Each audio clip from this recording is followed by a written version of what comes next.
Chef Tammy Brawley from the Green Kitchen. Welcome to Heart of the Home. I'm going to show you guys how to do a delicious curry stew today. I love doing this recipe. It's nice and hearty. I'm a huge fan personally of coconut milk. We're going to be using some of that. But we're going to start out with a fat on the bottom of our pot here.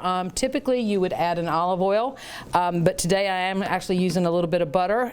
Your fat of choice is really up to you. If you were to use olive oil, then this could be considered a 100% vegan recipe, but because we're using a cow's butter, it is not really vegan, but it's still equally delicious, I promise. So we've warmed up our butter here. We're going to turn the heat up a little bit more. To that, we're going to add about 1.5 cups of onion. If you want to use yellow onion, that's fine. I happen to have some red onion already diced, so we're going to use that.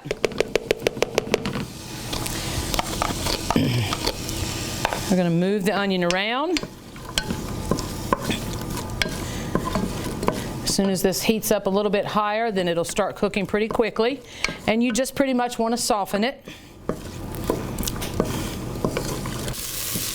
We're going to come back and we're going to add some chopped garlic and some chopped ginger. You just want this to be nice and fragrant.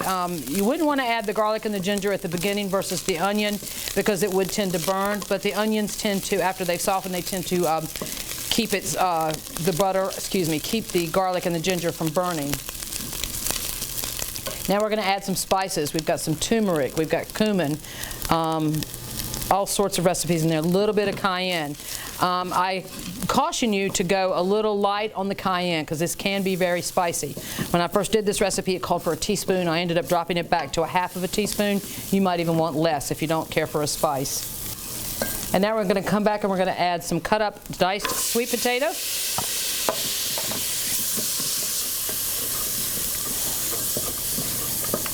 Coat your sweet potatoes that you've already diced up.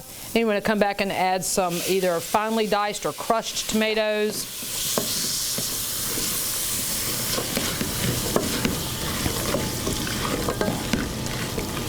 All right, then you have some vegetable broth handy.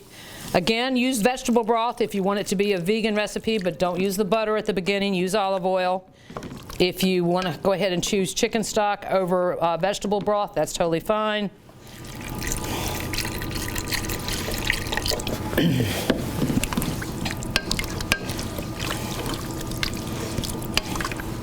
How much broth or stock should you add? Well, it really depends on how thin or how thick you want your broth to be.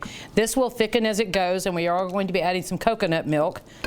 Right now, I really just want enough broth to cover the vegetables to get them soft after they've come to a boil. I personally think that's enough. That's probably about maybe 2 cups, maybe a little less, 1.5 cups. And we're going to turn it back on high. We're going to let it come to a boil, and it's going to simmer for about 15 to 20 minutes or until the sweet potatoes are tender.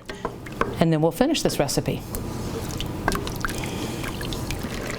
All right, so now our stew has probably cooked about, 20 minutes or so. What we're looking for here is a little bit of fork tender on our sweet potato.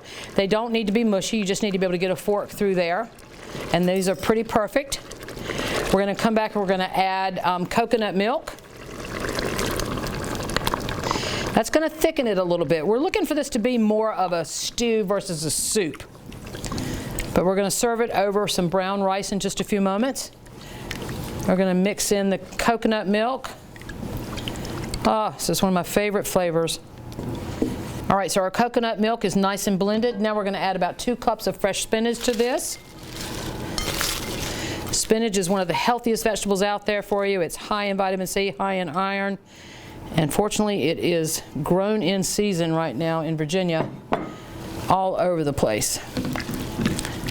What you might have noticed is I did not pick off the stems of that spinach. It is baby spinach. They are nice and soft, certainly edible. If you choose to use an adult spinach, you might want to pick off the hard stems.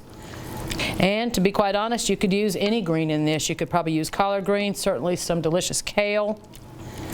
I am going to hit it with just a little bit of kosher salt. I'm not going to add any ground pepper because I know how spicy it's going to be with all the other spices. And now we're going to put some cooked brown rice on a bowl, in a bowl. We're going to put a spoonful on our brown rice.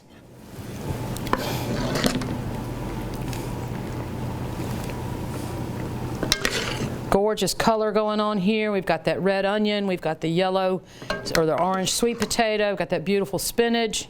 I like mine a little brothy, so we're going to add a little bit more sauce to that.